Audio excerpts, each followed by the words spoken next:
ದುರ್ಗೆಯ 6ನೆಯ ರೂಪವಾಗಿ ಪೂಜಿಸಲ್ಪಡುವ ಕಾತ್ಯಾಯಿನಿ ತನ್ನ ದಿವ್ಯ ಶಕ್ತಿಯಿಂದ ಭಕ್ತರ ಕಷ್ಟಗಳನ್ನು ತೀರಿಸುತ್ತಾಳೆ.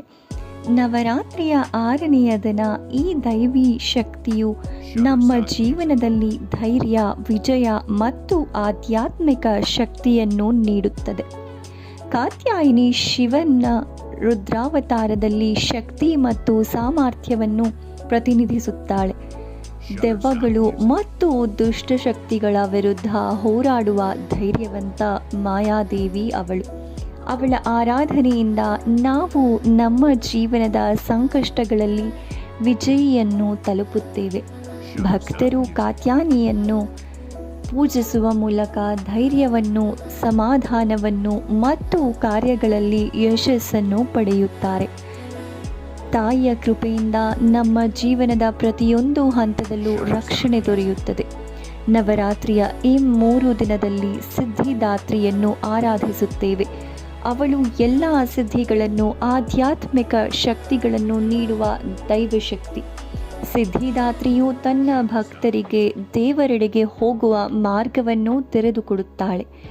ಸಿದ್ಧಿದಾತ್ರಿಯು 8 ಪ್ರಮುಖ ಸಿದ್ಧಿಗಳನ್ನು, ಅದ್ಭುತ ಶಕ್ತಿಗಳನ್ನು ಭಕ್ತರಿಗೆ ನೀಡುತ್ತಾಳೆ. ಅವಳ ಅನುಗ್ರಹದಿಂದ ನಾವು ದೇವನಿಗೆ ಹತ್ತಿರವಾಗುತ್ತೇವೆ ಮತ್ತು ಜ್ಞಾನದ ಗಾಢ ತರಂಗವನ್ನು ಅನುಭವಿಸುತ್ತೇವೆ.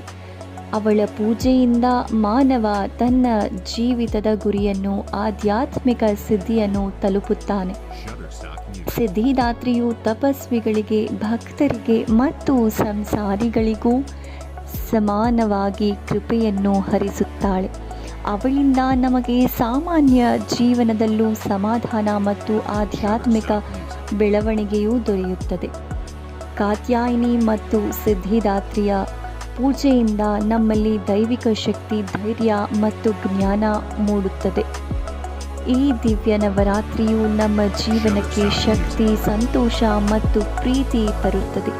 ದೇವಿ ಕಾತ್ಯಾಯಿನಿ ಮತ್ತು ಸಿದ್ಧಿದಾತ್ರಿಯ ದಯೆಯಿಂದ ನಾವು ನಮ್ಮ ಜೀವನದಲ್ಲಿ ವಿಜಯಿ, ಧೈರ್ಯವಂತರು ಮತ್ತು ಆಧ್ಯಾತ್ಮಿಕವಾಗಿ ಬೆಳೆಯುತ್ತೇವೆ.